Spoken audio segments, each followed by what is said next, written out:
Atenção, já está no ar o programa. Bom dia, meu amigo, minha amiga. Bom dia para você que está acordando agora. Um novo dia começa aí.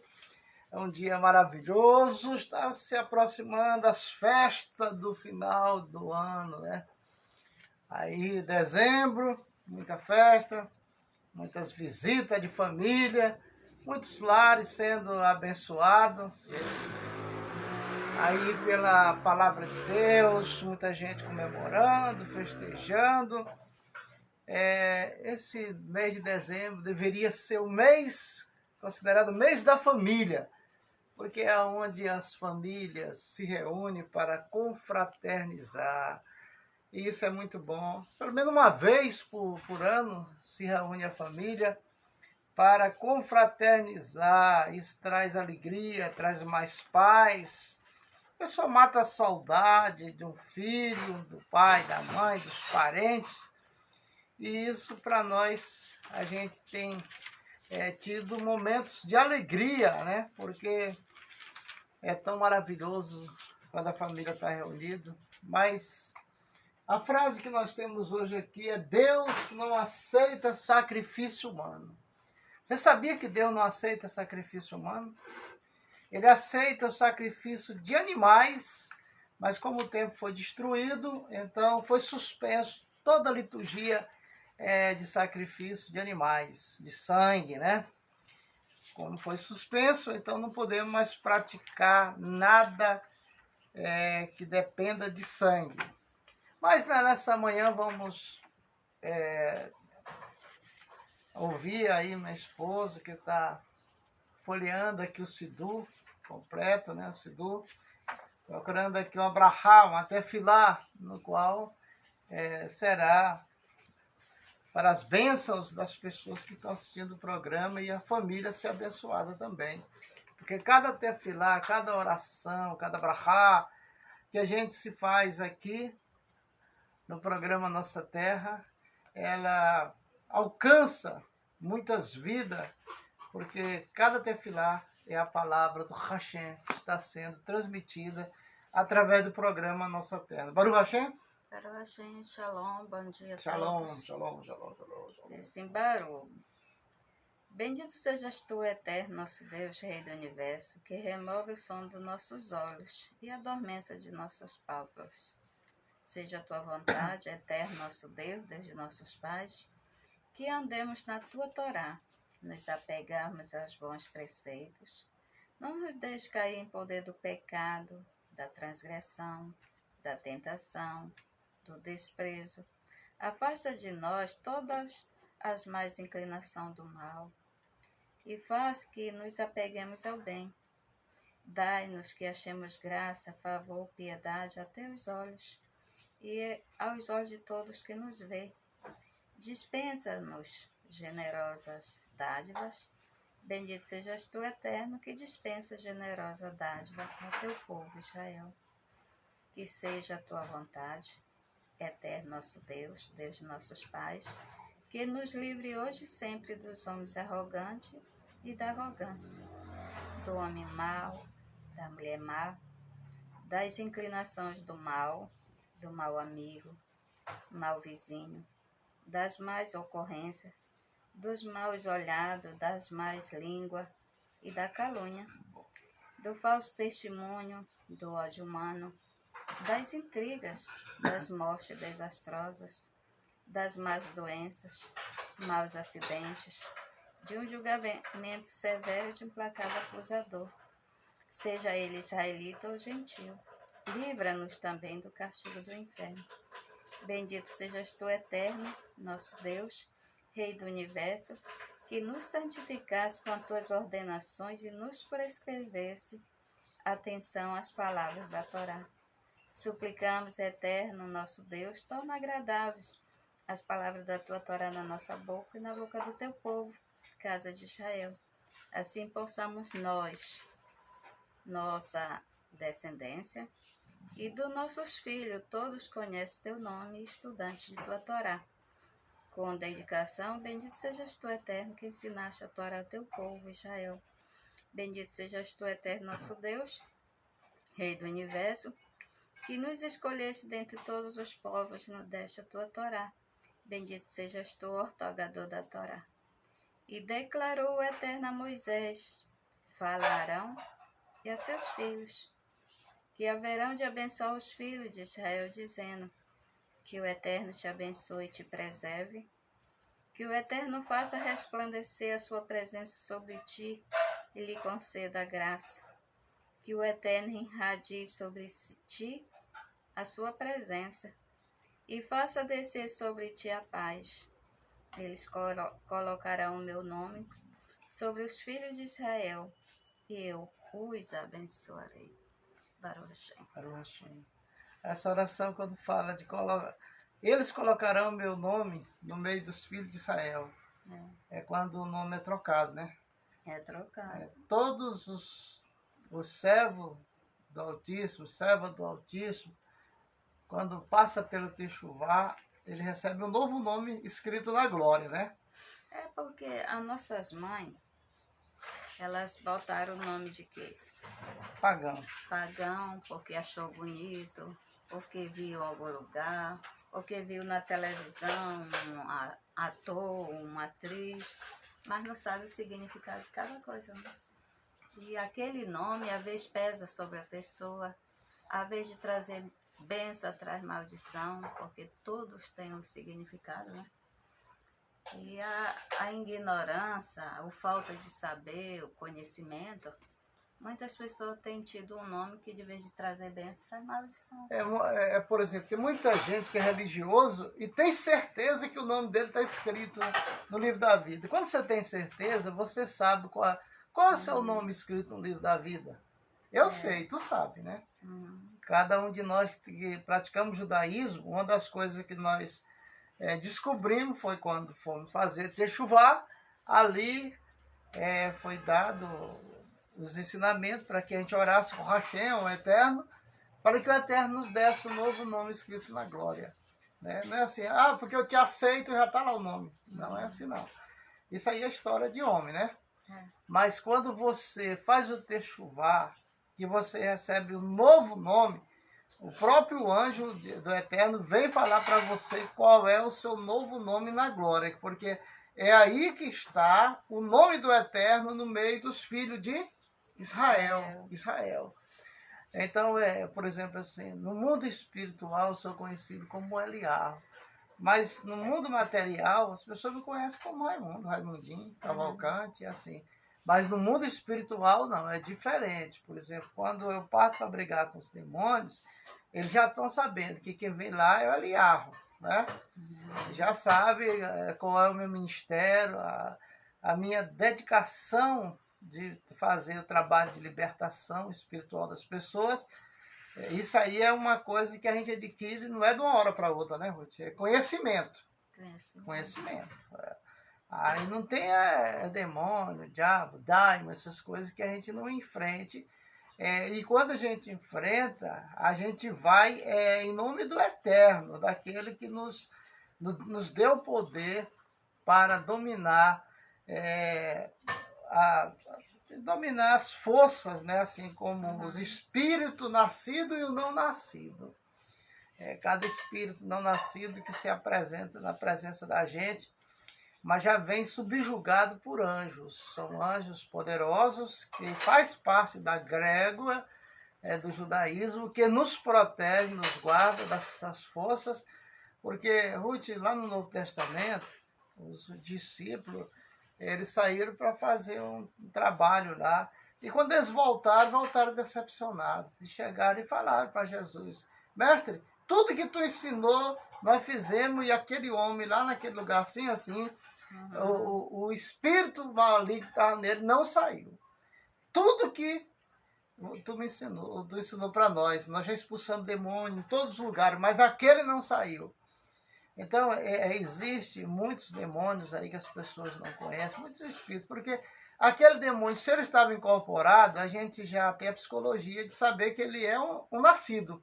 E a gente vai com força e fé, e ele sai, tem que sair. Tem que sair. Porque o espírito não nascido, essas forças da sombra, que também é de Deus, eles não incorporam, né? As forças não nascidas. Agora, as nascidas, elas incorporam porque elas foi dado para os espíritos nascidos poder incorporar no ser humano. Como o Espírito Santo. Ele não é um espírito nascido, né? Ele foi criado pelo Eterno. Mas ele tem o poder de incorporação no ser humano, porque foi dado por Deus. Por exemplo, Ezequiel estava deitado e o Espírito diz assim, o Espírito de Deus veio e falou comigo e disse, põe-te em pé que eu falarei contigo. Prontamente ele ficou de pé e disse, eu ouvi quem falava comigo. Então isso aí é uma experiência de uma incorporação do Espírito de Deus na vida do profeta, né? Todos os profetas tiveram essa experiência. Agora, quando parte para dividir entre o nascido e não nascido, só se você estudar e aprender essa psicologia aí de como combater essas forças ocultas que atuam sobre a mente humana. Mas hoje nós vamos estudar Bereshit. Bereshit 38, quer dizer. 38, né? Nós estamos falando sobre Tamar e o filho, né, de Judá.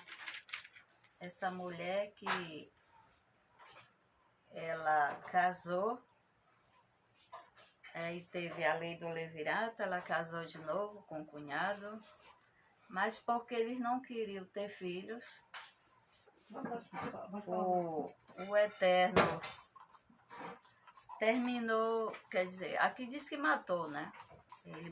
Eles morreram.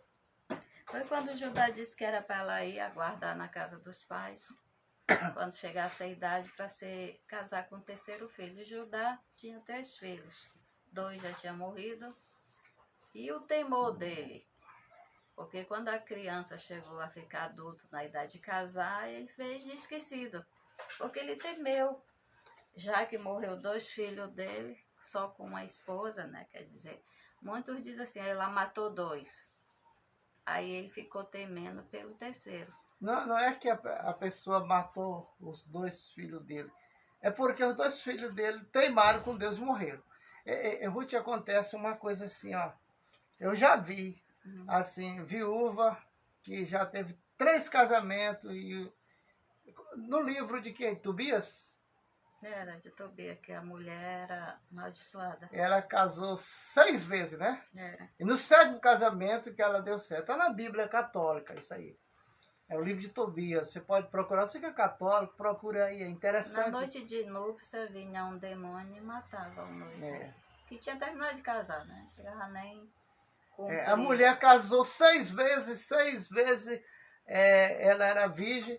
E aí chegou agora a hora de casar a 7ª vez. Mas aí já foi com alguém esperto, né? Tinha sabedoria, né? Muito se perde por falta de conhecimento. Olha, você que é religioso, não importa a religião, mas compra uma Bíblia católica. Nós temos aqui uma Bíblia, tem mais de 10 anos que nós ganhamos ela do Zé Benedito, dono do Hotel Del Príncipe. E a gente, de vez em quando, a gente lê ela, porque tem muita coisa que você precisa aprender que não tem na sua Bíblia. Ela fica, aqui é mais próxima da original, né?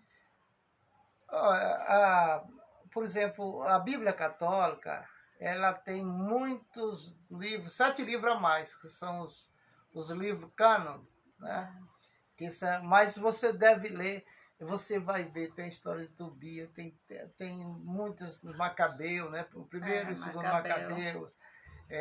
Essa Bíblia católica, Judite, a gente aprendeu muito. Inclusive o judaísmo se aprende dentro desses 7 livros que foi tirado da Bíblia.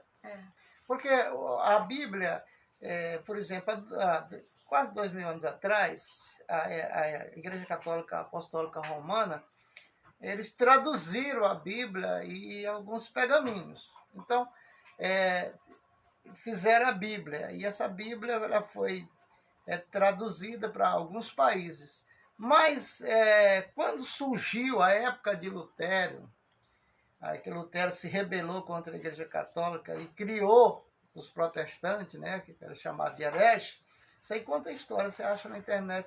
Coloca aí a história de Martinho Lutero que você vai entender isso aí. Aí o que aconteceu? Teve uma reunião com muitos pastores da nova religião que foi criada, e aí reuniram num concílio, e nesse concílio eles resolveram dizer assim, gente, nós tem 7 livros da Bíblia que a gente não concorda. E aí eles mesmo tiraram da Bíblia. Então a Bíblia, que nós chamamos evangélica hoje, que tem 66 livros, ela foi tirado 7 livros da Igreja Católica, porque na realidade todas essas Bíblias é católica. Só essa daqui que é a Bíblia original de Israel, que daqui que saiu todas as Bíblias. Mas aí a Igreja Católica, Apostólica Romana, que estava pagando, que quem paga é que manda, né? Estava pagando, disse, faz assim. E fizeram.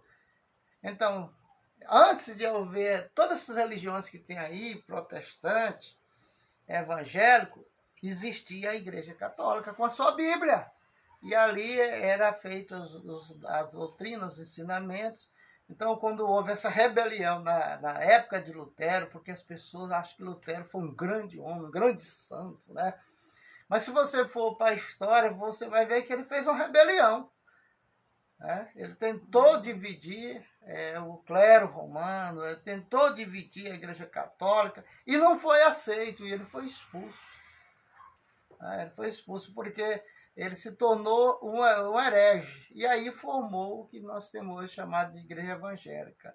Tem muita gente aí se matando e morrendo pelas igrejas evangélicas, mas vai estudar que você vai achar o pódio da história, né? Mas vamos, Ruth, para Gênesis, capítulo 38. Vamos... A gente fala assim que da Bíblia foi tirado 7, mas eu acredito que foi mais, né? Porque tem outros. Olha, Ruth... Tem o de Maria Madalena, tem de Tiago. Quando a gente estuda os evangelhos, foi 315 evangelhos. Eles fizeram um sorteio, ficou 80. Fizeram outro sorteio, ficou 40. Isso tudo nesse concílio. Aí ficou 40 evangelhos. Mas aí, botar 40 evangelhos no livro, quem carregava essa Bíblia? Aí fizeram outro sorteio e colocaram só 4. Então ficou 4 evangelhos. Mas existe muito, existe, como você falou, o evangelho de Tiago, o evangelho de Maria Madalena, o Apocalipse de Paulo, porque tem o de João, mas o de Paulo as pessoas não conhecem, porque está escondido. Existem muitos livros que estavam na Bíblia que foram tirados, que agora está aparecendo, né? Porque nada que fizer escondido vai permanecer escondido. Um dia vai vir à tona, vai vir à luz. Porque eu teve um tempo que eles pegaram tudo cantaram de livro e tocaram fogo, a não ser aqueles que foram escondidos mesmo, enterrado, que o pessoal está achando, né? O que o Papa disse quando ele foi eleito? Ele disse que toda religião que batiza em nome do Pai, do Filho e do Espírito Santo pertence à Igreja Católica, a primeira. É a Igreja Mãe. A católica, ela está ligada às outras, né? A católica, a Igreja Católica é a mãe, e as outras são as filhas. Todas que falam em nome de Jesus ou de Yeshua está ligada à Igreja Católica. Não todos que aceitam a Trindade. Porque também tem aqueles que praticam o nome de Yeshua, né, como Salvador, que eles não aceitam a Trindade. É dualidade, é dois deuses. Né? Então existe uma mistura, mas isso aconteceu lá no Concílio de Laodiceia, né, no ano 360 e pouco. E isso aí, muita gente que partiu para o outro lado da vida não conheceu essa história. Mas você vai na internet, estuda a história das religiões, a história das Bíblias, e você vai entender o que nós estamos falando. Vamos lá. Não é preciso você mudar de religião, não. Você precisa entender a Bíblia, entender a história. Conhecimento, né? Porque tem gente que só acredita naquilo que o líder fala lá na frente. Por isso que a gente tem que examinar, buscar, estudar. Se você não está entendendo nessa Bíblia, compre outra. Nós aqui pegamos, temos no mínimo aqui várias... nós sempre tivemos 12 Bíblias. 12 Bíblias para poder estudar e comparar uma com a outra. Quando a gente fala de uma versão, a gente sabe da outra versão e a gente explica, né? E tem gente que diz, para que tudo isso, um monte de Bíblia? Mas é porque para o estudo você tem que se basear numa e noutra para ver. Tem gente que vem aqui em casa só pedir Bíblia. Não, rapaz, vai comprar nas livrarias que é aí. Essas Bíblias que tem aqui é para os nossos estudos. Eu te dou uma Bíblia, eu vou ficar deficiente? Não. Está faltando. Capítulo 38, versículo 26 diz assim: E reconheceu Judá e disse, mais justa é ela do que eu, porque não a dei a Xelá, que era o filho dele, meu filho, e não tornou mais a conhecê-la. E foi na hora de dar à luz, e eis que havia gêmeos em seu ventre. E foi ao dar à luz que saiu uma mão, e a parteira amarrou sobre a mão um fio vermelho, dizendo, este saiu primeiro. E foi ao retirar a mão, e eis que saiu seu irmão e disse, por que fizeste força sobre ti? Chamou seu nome Pérez, e depois saiu seu irmão, que tinha sobre sua mão o fio vermelho, e chamou seu nome de Zerá. Quer dizer, aqui o que vale não foi nem o corpo, foi a mão que saiu primeiro, né? É porque quando eles desconfiam que é mais de uma criança no ventre da mãe, eles vão ver o que nasce primeiro, eles marcam para ser o primogênito. Né? É, porque se misturar, aí pronto. Quem é o são primeiro? Gêmeos, mas tem que aquela diferença de hora. Aquele que saiu, às vezes 5 minutos ou 20 porque minutos tem do que o outro gêmeo à frente. Idêntico, né? É. Tem gêmeo idêntico. Aí, mas eles não estão, as parteiras, os parteiros daquela época, eles ficavam atentos se a mãe tinha um barrigão, eles já sabiam que ali era 2 ou 3. E aí já tinha fita ali, uma fita escarlate, que é vermelho, para marcar o braço do que nascesse primeiro. Aquele lá seria o felizardo, o primogênito. Aí aqui nos comentários diz assim, do que eu? É fácil fazer apologia do valor do respeito ao próximo, mas Tamar é a única entre os seres humanos que teve o valor deste conceito submetido à prova, caminhando conscientemente até as últimas consequências. Esta capacidade de Tamar nos mostra sua grandeza de espírito e perfeição. Esta história que nos conta a Torá objetiva fazer com que entendamos como Judá e Tamar fizeram por merecer que a dinastia do rei Davi descendesse deles, porque na essência eles eram reis que governavam o território mais selvagem e difícil de se governar a si mesmo. Quer dizer, o território mais difícil de se governar é a si mesmo, né?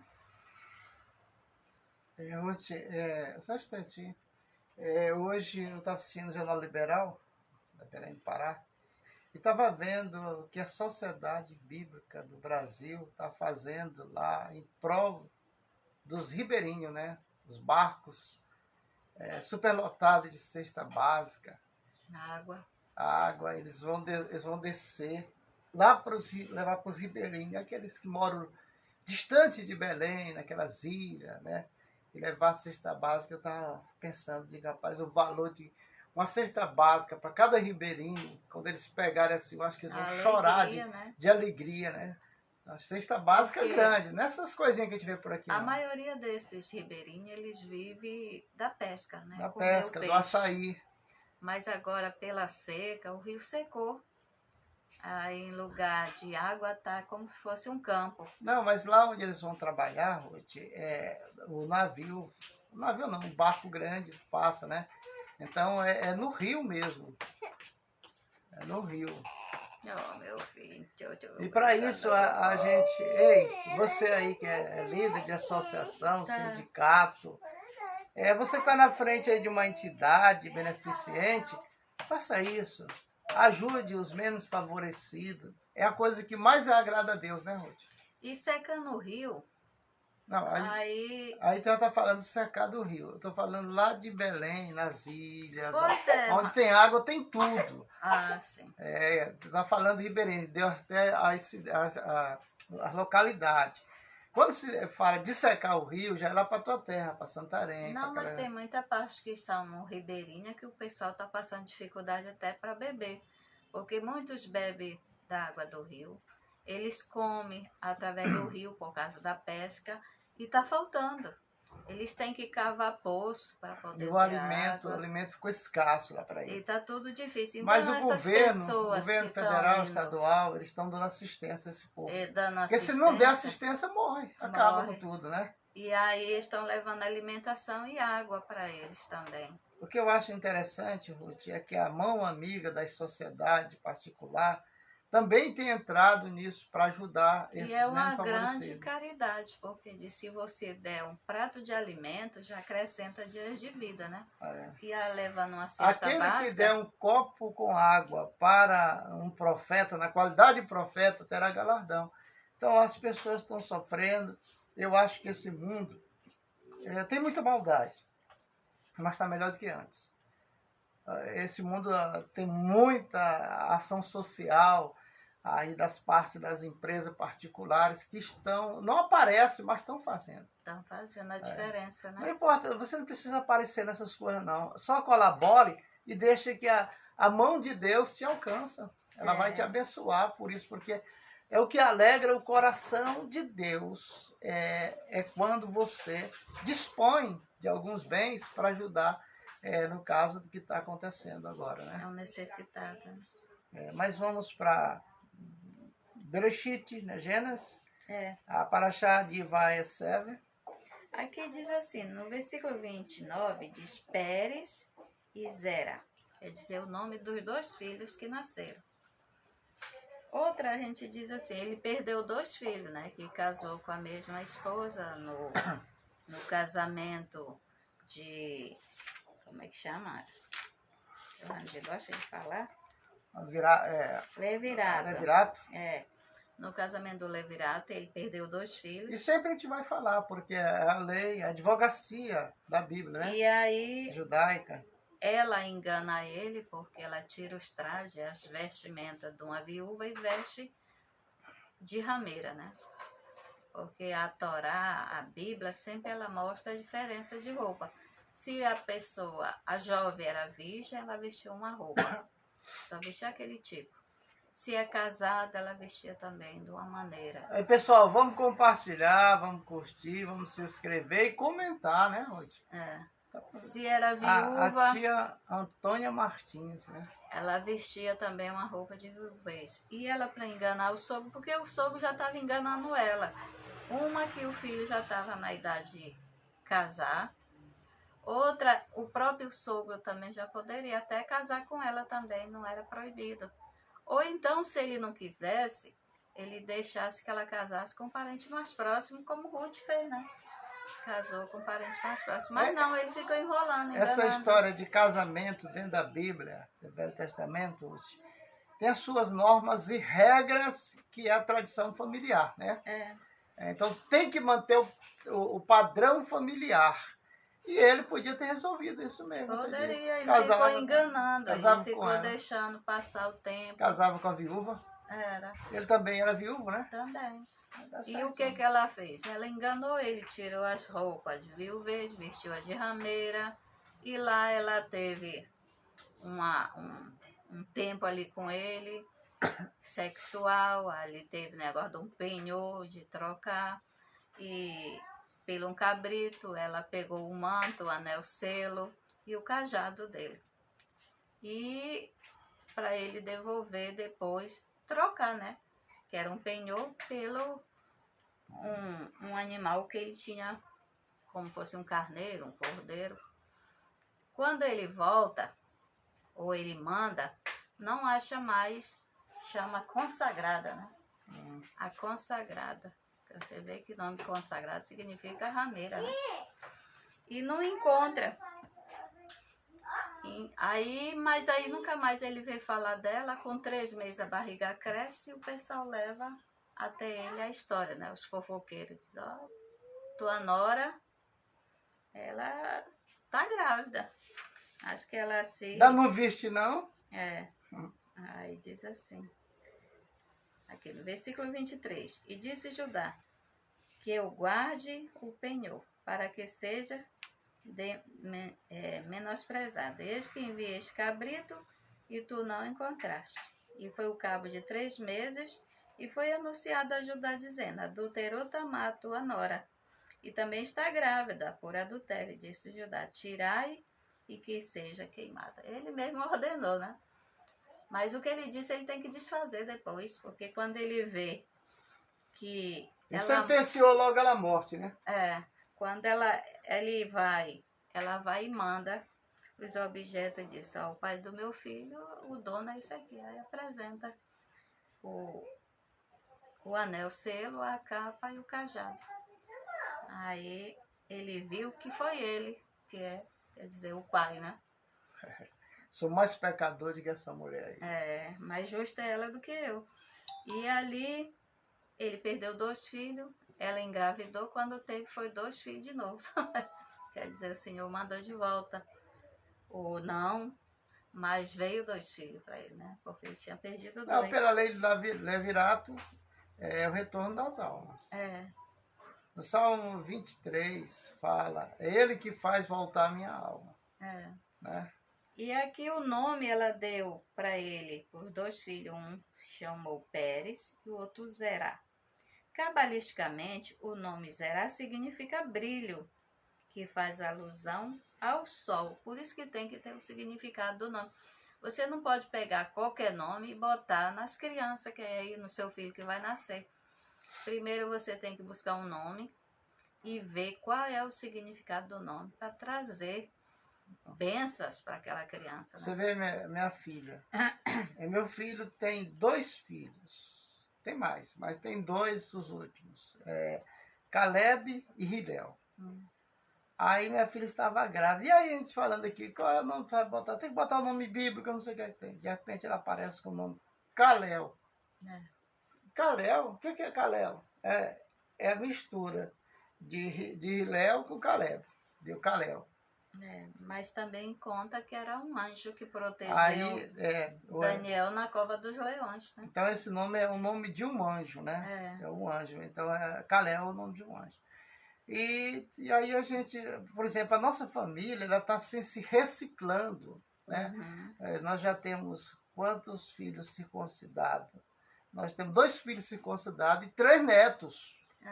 3 netos. Então, a nossa família não tinha isso. A tua família não tinha, a minha família não conhecia também, não sabia. Mas agora a gente já sabe que existe esse voto que todo homem, até o próprio Jesus fez. 8 anos de idade, está escrito no Evangelho. 8 dias de nascido, a mãe e o pai levaram ele no templo para fazer a circuncisão. Então, se Jesus, o Yeshua, foi circuncidado, por que tu não é? Você que é macho, né? Aí diz assim que o Zerá significa brilho e faz alusão ao sol. Uma fonte constante de luz. Pérez significa brecha e faz alusão à lua, cujo brilho chega a ficar pequeno como uma brecha. Em certo período do mês, Pérez, o primogênito, simboliza a dinastia davídica, que como a lua, mingua, desaparece, mas ressurge, cresce e se renova continuamente. Por isso, ao louvar o Criador a cada mês pela renovação da lua, dizemos, Davi, o rei de Israel, vive e existe. Porque tem um período na lua também, né? Que a lua, ela está em todo lugar. Você vê assim, o sol nasce todo dia ele morre. Qual é o pássaro que o pessoal gosta aí, que tem essa função de nascer e morrer? Esqueci. A fênix. A fênix. Só que a fênix não é isso que eles estão pensando. A fênix faz parte dos 72 daimons que foram presos por Salomão. Agora, dizem que ela morre, aí depois nasce da cinza né? Passa a ter vigor de novo, vive certos anos e depois morre. Mas isso é balela. Porque um daimon não morre. Não morre. Não morre. Olha, um Deus não morre. Quer saber o que é Deus? É alguém que não morre, nunca morreu e jamais morrerá. Nem vai morrer, né? Porque um Deus, ele é não nascido, por isso ele não tem morte. Quem nasce aqui na Terra de uma mulher, de um homem, todos vão morrer. Todos vão morrer, porque é inferior, assim diz a Bíblia. Que no Salmo 8 diz que o Eterno fez os anjos maiores do que todos os homens. Então não existe a história de um homem ser maior do que um anjo, não, dar ordem para anjo, não, senhor. A não ser que ele esteja conectado com Deus para dar ordem em termos de quê? De fazer a obra do Eterno. Aí é outra coisa. Mas um homem querer ser maior do que Deus é contra a Bíblia toda. Quando se levanta um homem para querer ser um Deus, Deus derruba e mata. Né? Quantos faraós se levantou? Todo faraó tinha o título de Deus. Aonde estão os faraós hoje? Embaixo da terra. Da terra. Todo homem que se levantou. Aí tem uma história de um anjo caído, Ruth. Aí diz que esse anjo caído é aquele lá de Isaías. E se você vai ler o texto bíblico, ela está dizendo, aquela história ali, a história de Tito, do rei Tito. Não tem nada a ver com o anjo do céu. E o demônio também, diz assim, foi que caiu. Ele não morre, né? Não, quando o Eterno fez... Ele foi comido de bicho, aí já está outra história. Ele não tem carne, como é que ele vai ser comido de bicho? Nesse texto do que eles dizem que aquele é um anjo caído, mas lá diz que esse homem morreu e a profecia diz que ele ia ser comido de bicho. Ele morreu e encheu o corpo dele de bicho, como qualquer outro homem. Então, essa história de você acreditar que um homem morreu e virou Deus, você precisa rever seus conceitos bíblicos. Tem que estudar. Estudar. Então, um Deus não morre. Quem foi que já foi no enterro de Satã? Quem foi no enterro de Lucifer? Quantos anos esse espírito vive, nunca morreu e não morrerá. Porque foi feito pela mão do Eterno, que a gente chama Deus, né? Foi feito pela mão dele para servir a ele na parte de fazer o mal. Ó, tô aqui, ó, Lucifer, diabo, vocês é só para fazer o mal, vocês são da parte da sombra. Quando eu mandar, tem gente transgredida ali? Tem, espera. Quando encher o cântaro dele, aí Túfula desce lá e rebenta com ele, com a família dele. É isso que é o castigo, a maldição. Tudo que está acontecendo aqui na Terra é consequência de nós mesmos, de transgredir o mandamento e não pedir perdão a Deus. Tá? Por isso que diz que Deus é tardio em irar-se, porque ele deixa para ver se você se arrepende, ou se nós nos arrependemos. Porque todos temos pecado. Mas se nós continuamos pecando, vai formando que iniquidade. Aí vem o castigo. Não, mas o pior do pecado é o vício. É o vício. Porque assim, Ruth, se eu sou casado e eu adultero, aí eu adultero a primeira vez, Deus não me castiga, não. Tá tudo normal. No mundo espiritual. Não tem nada a ver. Aí, rapaz, isso é mentira, tal. Aí vou adulterando, me prostituindo. Vai aumentando. E o Eterno fica só na dele. Porque existe no céu os cântaros, cada pessoa aqui na terra tem um cântaro lá em cima.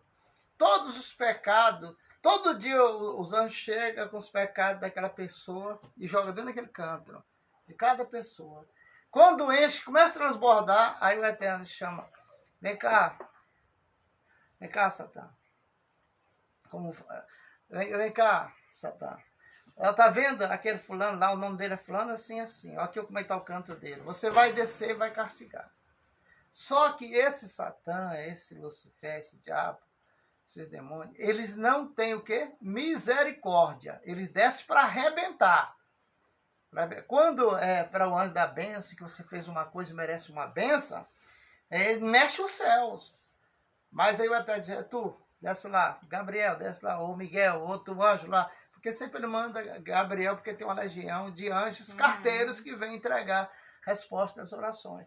É isso que acontece no mundo espiritual. Não é isso que estão dizendo aí, não. Né? Vamos para frente, Ruth? E assim mesmo Davi diz que é melhor cair na mão do Eterno do que na mão do homem, Que não tem misericórdia. Porque o homem não tem misericórdia. Quando alguém, uma associação, tem um líder, quando eles querem derrubar, rapaz, eles tiram dos cachorros e jogam no líder. E o líder... Ou então inventa. O líder ajudou, um pastor de igreja, que pegou aquelas pessoas e trouxe para a sua igreja, tratou, fez dela um santo, dele um santo, jejuou, passava a noite orando. Qualquer coisa acontecer na casa, liga para o pastor vem na carreira, vai orar para acalmar isso, aquilo outro. No dia que o pastor deslizar uma coisinha, aí essa pessoa, junto com outros que ele ajudou, vem tudo em cima para arrebentar com ele. Rebeldia. Para arrebentar, jogar tudo na cara dele, e vem dizer assim, pastor, você errou, mas você é humano, vamos aqui fazer uma oração para Deus te perdoar. Né? O ser humano não tem diferença. Existe cada coisa aí, por exemplo, muita liderança hoje no Brasil estão sofrendo. Tem liderança que não vale nada, mas tem uns que são fiéis, que são homens sérios, e fica um grupo de pessoas que estão ali querendo puxar o tapete, tirar a cadeira do pastor. Aquilo foi conquistado com muita oração, muito jejum, muita promessa de Deus. Aí vem aí que são os filhos dos demônios. Vem para perturbar, porque quando começa o fuxico numa igreja, numa religião, aquela igreja vai acabar. Porque o Espírito Santo sai. O Espírito de Deus não fica onde há contenda. E aonde tem um reino dividido, o fim dele é cair. É cair. Aí o diabo toma conta, o fuxico toma conta, a carne toma conta. Aí estão rodando, estão pulando, estão falando de língua lá, dizendo que estão tudo no espírito, mas no espírito de porco. Porque o espírito verdadeiro, o que é que acontece? Que lá no Novo Testamento fala dos frutos de quem tem o Espírito de Deus. Fé, bondade, caridade, né? Temperança, mansidão. Lá tem uma lista mostrando. Né? Agora também mostra o fruto da carne, aonde diz, quem pratica tais coisas não herdará o reino de Deus. Aí fica um bando de gente aí que fica olhando para a vida dos outros. Julgando e condenando. Quando olha para a vida do pastor, a vida do pastor, a família do pastor, vamos atacar, igual assim, um bando de rebeldes. E acha que está tendo vantagem. Que não é rebelde, eles já são mais que rebeldes, porque já estão condenados ao inferno de fogo. Por isso que eles vão em cima do pastor. Aquele que levou eles para lá, que cuidou daquele rebanho, que sofreu. Aí entra aí gratidão. Quantas vezes tem pastor que não tem nada em casa, mas vai numa alegria para a igreja, para estar no meio dos irmãos, para ajudar. Não conta o que está passando na sua casa, as dificuldades. E aí os filhos sofrendo. Em vez das pessoas... E ele pode estar passando luta, tribulação, mas ele tem que estar sorrindo. Se ele ficar triste ou não falar, ou fechar a cara, ele já tem outra tititi dele. O médico estava no seu consultório ali, e chegou um homem muito sério. Aí falou assim, doutor, eu vim aqui me consultar. Quanto é a consulta, X? Ele pagou. Eu vim me consultar, velho. Senta aí, sentou, botou um aparelho nele. O que você tem? Ele disse, olha, eu sou uma pessoa triste. Eu sou triste. Eu sou triste. Aí, o que você pode fazer? Me dar um remédio para me ficar alegre e tal. Aí o médico disse, rapaz, você está precisando mesmo de ir ao psicólogo. Ele vai te orientar. Aqui na cidade chegou um grande circo e o palhaço lá alegra a cidade toda. As pessoas vão mais por causa do palhaço que é alegre. Vá, ao menos assistir uma sessão desse circo. Ele disse, doutor, o palhaço sou eu. Alegrava os outros, mas ele mesmo. Muitas vezes o pastor está nessa situação. Na casa dele, às vezes, não tem nada, ele está devendo, tem a prestação. Ele come, ele tem a despesa da família. E ele olha para o rebanho, já não é mais ovelha, viraram bode. E quando ele vai orar, às vezes ora por todo mundo que está precisando, mas às vezes não ora por ele nem pelos filhos, né? Não dá tempo. Ora pelos outros. Tem muitas vezes, por exemplo, todo pastor mesmo que se preze, 3 horas da manhã, está com o joelho e a cara no pó, orando. Uhum. Nós no judaísmo é diferente. A gente não é já assim, temos experiência. Hoje em dia, não. Mas antes eu tinha o joelho grosso, igual como diz de elefante. Não, no judaísmo a gente ora em pé, a gente fica conectado com Deus, não precisa de muita oração, não precisa de muita Bíblia. Precisa obedecer também, né? Ter conhecimento. Aí o pastor tá ali com a cara no chão, orando pela família do irmão, da irmã, que tá dormindo lá, roncando, peidando. E o pastor orando aqui, com a cara no chão. E tem pastor que tem uma voz grossa, quando ora de madrugada, parece um trovão dentro de casa. A família passa tudo por isso. E da vez daqui é humilhar o pastor, porque ele tem menos condição, o outro não, o outro tem condição, acho que pode mandar, desmandar. Tem uma pessoa aí que trabalha na religião. Após o pessoal que estava com ele, saíram tudinho, deixou só ele. Aí eu encontrei uma dessas pessoas e falei, rapaz, tu largou teu líder. Porque... Não, senhor, como foi que tu chegou lá? Tu chegou só o bagaço lá e ele cuidou de ti. Como foi que ele tinha recebido? Aí agora já não serve. Rapaz, o que é isso? Rapaz, te manca, tá pensando que Deus não tá vendo, não? Né? Na hora que o líder está com dificuldade, é a hora dos fiéis ser fiel, mostrar que é fiel a Deus e ao seu líder. As pessoas pensam que é ser fiel a Deus, pronto, agradou tudo. E ser infiel ao líder que Deus colocou na tua frente para te liderar, né? Meu filho, shalom, Caleb. Shalom. Aqui, ó,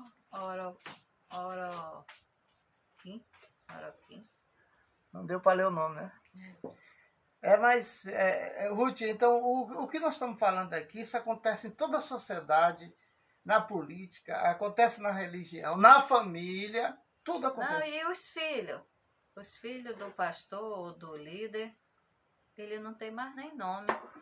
É só o filho do pastor. Quem foi que fez isso? O filho do pastor. Quando acabar de esquecer. Gente, hoje em dia... Como se fosse outro tipo de gente. E são iguais do mesmo jeito. Se cortar o dedo, o sangue é da mesma cor. Tem as mesmas fraquezas. Tem as mesmas falhas, né? Porque são carne. Não, a gente está recebendo muita gente. E tem gente que a gente chega assim... Mas conversar com ele, ou com ela... Não, eu não quero saber nem de pastor nem de igreja. Não, aqui não é igreja. Aqui é na sinagoga. A sinagoga significa uma casa de estudo. As pessoas de qualquer religião podem vir estudar com a gente aqui, quer aprender a Torá, isso que nós ensinamos aqui, quer aprender alguma coisa da Bíblia que você não sabe, nos procura, a gente ensina. E fique na sua religião. Aí tem muita gente falando, não quero saber de pastor nem de igreja. A pessoa já chega endemoniada, né? Porque o pastor é para conduzir as ovelhas. E a igreja é a escola onde as ovelhas vão aprender. O pastor, mudando. O pastor é apenas um líder, né, que está administrando aquilo ali, que está ajudando, que está orientando, aconselhando, e a pessoa fica tá ruim. Tu sabe, acho que é onde ele for, onde tiver liderança. É assim. Tu sabe que quando a gente era pastor, a gente teve época que na semana de fazer 3 vigílias, sexta, sábado e domingo. A noite todinha até amanhecer o dia. A gente chegava em casa só o caco. Ali orando e acontecendo milagres, pessoas sendo abençoadas, dando testemunho e tal. Mas a gente chegava sem o dinheiro do café no bolso. Ninguém dava nada para nós. Só queria venha. A geladeira só tinha água. A gente olhava para a geladeira. E a gente vinha cheio de energia negativa. A nossa geladeira era uma extensão da Cozampa, só água. Cheio de energia negativa, porque você pensa que quando você ora, que toca na pessoa, muitas vezes você puxa a enfermidade que está naquela pessoa.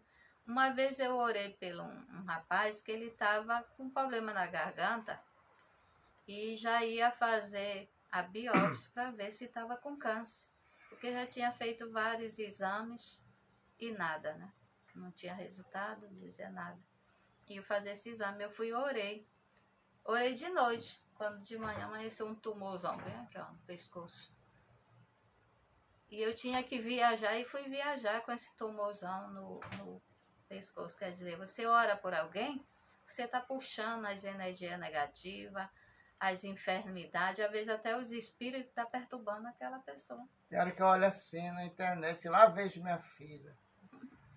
Liderando campanha de libertação. Agora mesmo, hoje ela vai dirigir lá em Paropebas um grande culto de libertação, de louvor e tal. E ela que é a dirigente do trabalho.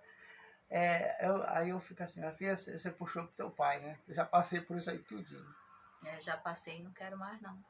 Porque você puxar as coisas ruins dos outros, libertar ele daquele fardo, daquele peso.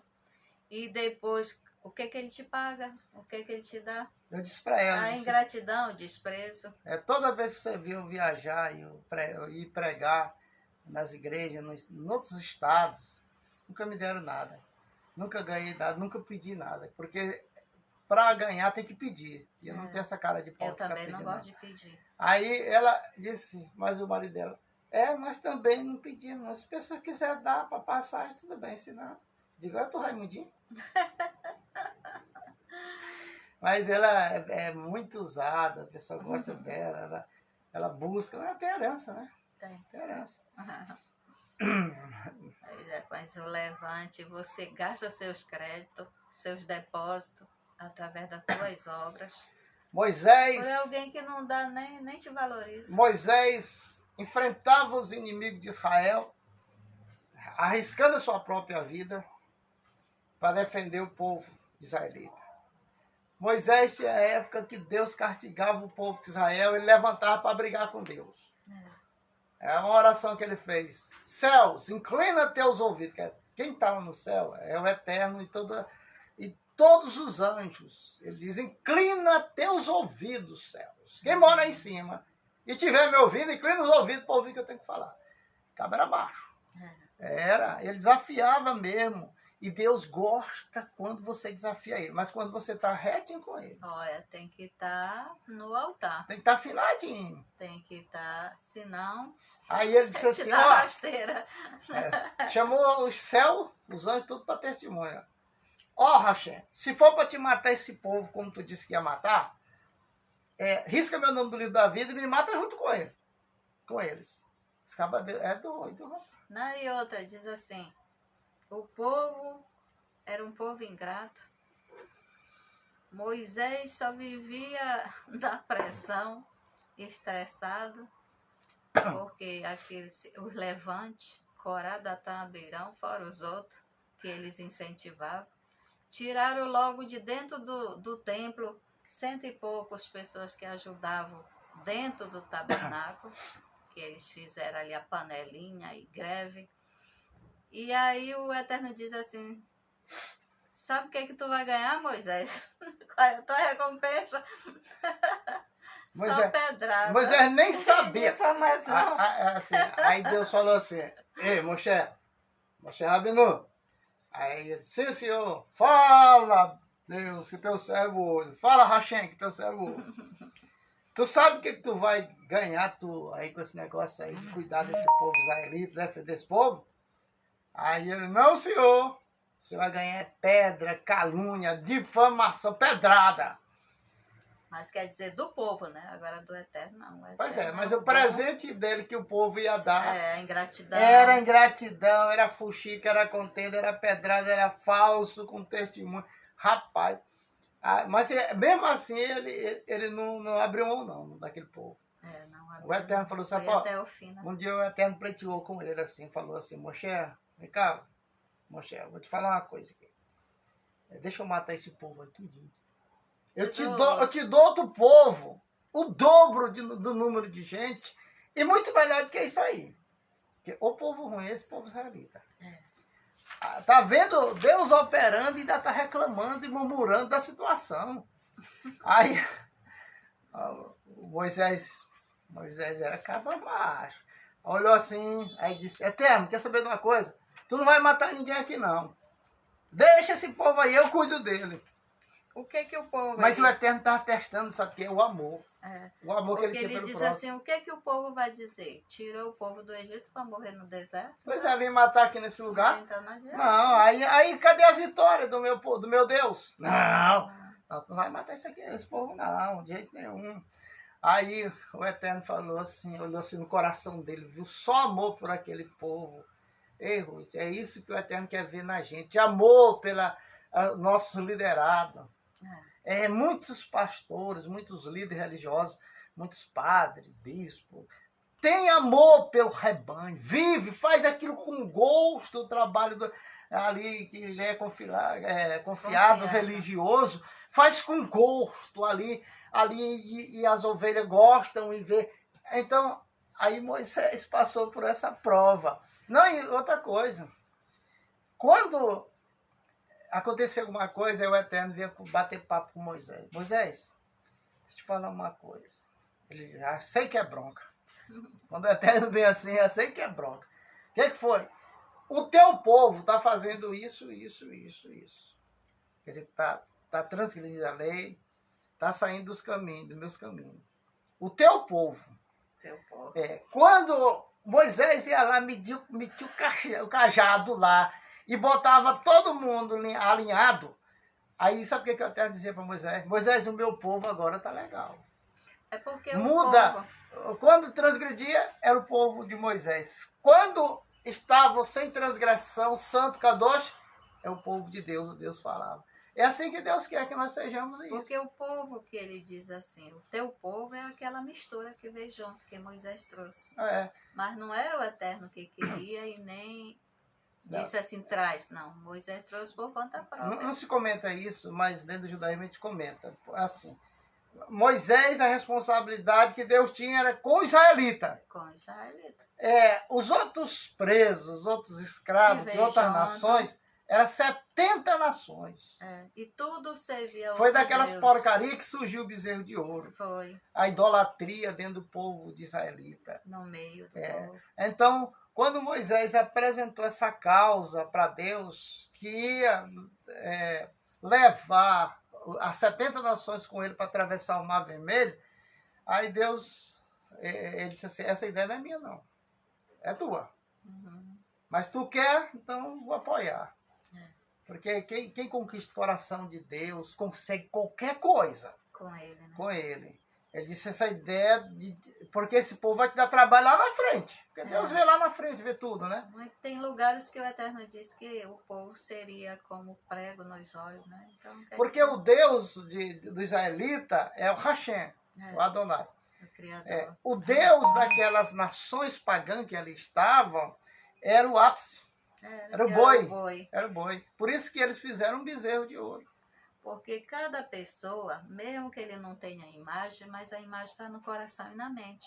Na hora que eles foram fabricar um líder, qual era o que vinha na mente dele? O boi. O Deus dele é o boi. Aí foram e fabricaram aquele bezerro. Para esperar crescer para virar um boi. E pegaram o dinheiro, que era a joia, o ouro, que o Eterno permitiu que o povo do Egito desse para eles começar uma nova vida na terra prometida. Foram obrigados a dar para aquele povo para construir um bezerro que veio uma grande maldição. A herança do povo israelita, quando eles saíram lá do Egito, que eles levaram para si, foi pedido o ouro para fazer o bezerro de ouro. Aí o Eterno ficou mais zangado. Ele, mas rapaz, eu dou a herança para vocês. É como se... Quando foi para o povo israelita sair de dentro do Egito, o povo egípcio pegava todas as suas joias e ia doando as plantas, o tempero, a galinha, o cachorro, o macaco, essas coisas, tudo que tinha lá. Que eles iam para uma nova terra e nem sabiam o que tinha lá. Porque o Eterno queria que eles chegassem numa terra e fosse construir uma cidade ali civilizada e eles estivessem bem para começar uma nova vida ali naquela cidade. Aí Moisés, em Deuteronômio 18, lá ele fala contra que naquelas nações que nós vamos estar lá, não vá se envolver com os feiticeiros, com os astrólogos, com os espíritas, que consultam mortos. Isso aí, não é que Moisés esteja condenando essas religiões, não. Aí o pessoal prega contra essas religiões. Não, ele não quer que o pessoal israelita se envolva com os deuses das nações. Era isso que ele queria falar. É porque é tipo um pai de família. Ele tem seus filhos e cria naquela religião. Mas ele vai viver como o exemplo de Jacó, né? Ele chegou na casa não, numa cidade que tinha, na cidade de Xerém, que tinha o rei, tinha o filho. A vida deles, eles adoravam outros deuses, a vida deles era ali de outros costumes. E a filha de Jacó achou curiosa, né? E ver lá como é que era, onde se perdeu. Assim também nós que temos nossos filhos, nossas religiões, nós não queremos que os nossos filhos se envolvam com os costumes de outras religiões, como a própria Torá fala, com outros deuses estranhos, com outros costumes. Tinha uma religião lá, Ruth. Assim Moisés também, ele adverte o povo para não se contaminar. Tinha uma religião dessas que Moisés não queria que Israel se envolvesse, porque o judeu mesmo, ele não precisa de outra religião, ele já tem a religião dele nata. Já tem o Deus dele. Já tem o Deus, já tem a religião, não precisa. O Papa mesmo falou, ó, largue o judeu de mão. Eles já têm a salvação deles, tem o Deus dele e a Bíblia deles. Vamos cuidar da nossa religião. Tá certo. É isso aí. Né? Quem falou isso foi o Papa. Cada um respeitar a sua e cada um cuidar da sua e pronto. Aí, o que acontece? Havia no meio daquela época o tipo de pessoas que consultavam os mortos, mas tinha também uns que ele pegava o osso de um pássaro, né? E botava para secar, aí depois botava na boca e adivinhava a vida das pessoas que chegavam ali com aquele osso atravessado na boca. Então Moisés proibiu tais costumes. Não é que Moisés esteja condenando, que Moisés não tinha condição de condenar nada. Quem condena é Deus e quem absolve é Deus. Mas ele pediu para que o povo israelense não se envolvesse com esse povo de outras nações. Mas não adiantou, né, Ruth? Depois se envolveram. Essa história do bezerro de ouro mesmo ela não surgiu de dentro do israelita. Não, mas eles foram envolvidos justamente porque estavam no meio, né? Agora, as mulheres israelitas não participaram, as mulheres israelitas não participaram da coleta do ouro para fazer o bezerro de ouro. Por isso, Deus o abençoou. E tem que falar assim, mas por que as mulheres são mais abençoadas por Deus do que os homens? Tem mais intimidade, porque elas não participaram dessa idolatria do bezerro de ouro com as nações que estavam ali. Tanto que a mulher, para estudar a Torá, ela usa só o lenço ou uma touca como essa, mas o homem não, o homem tem que ter protegido de todo jeito. Tem o talite, tem o kipá, tem o tzitzit, o tefilim. A mulher já é diferente, ela não pode. Quando você vê uma mulher com talite, é um escândalo, aquilo ali é uma blasfêmia. O fim dela vai ser feio. Porque foi colocado justamente para o homem. Talite não é para a mulher. A talite é para o povo judeu, que o eterno Deus, que representa, representa a capa de Elias, o talite para o homem. E a mulher não usa. Agora, quem usa o talite para ganhar dinheiro, esse ganhou o inferno tranquilo, com todos os demônios para cima. Outra que ele tem que ter conhecimento para poder usar, que tem uma oração que é feita, né?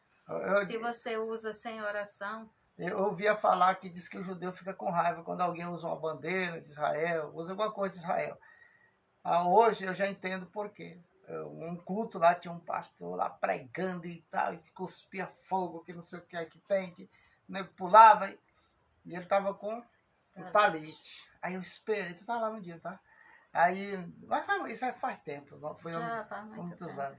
Aí eu cheguei lá, assim, quando terminou o culto, fui lá, ô irmão, tudo bem? Tudo bem? Opa, que talite bonito, né? Isso aqui veio Israel para mim, porque é cheio de poder. Você não tem nadinha.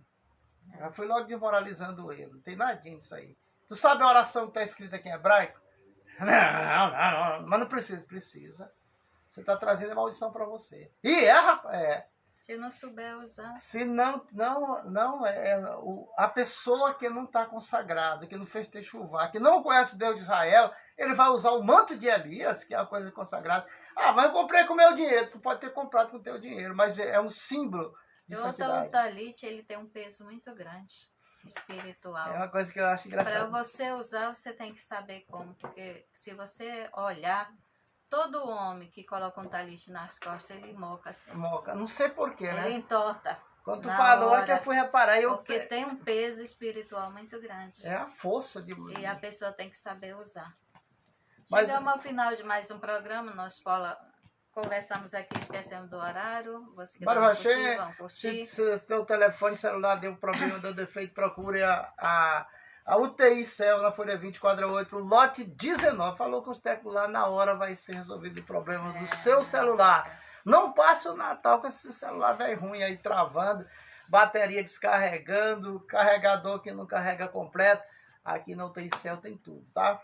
Se for em peças, se o celular tiver Não, aqui daquele... troca tudo, troca bateria, Tá. troca o display, troca tudo, troca até o dono, se a pessoa quer.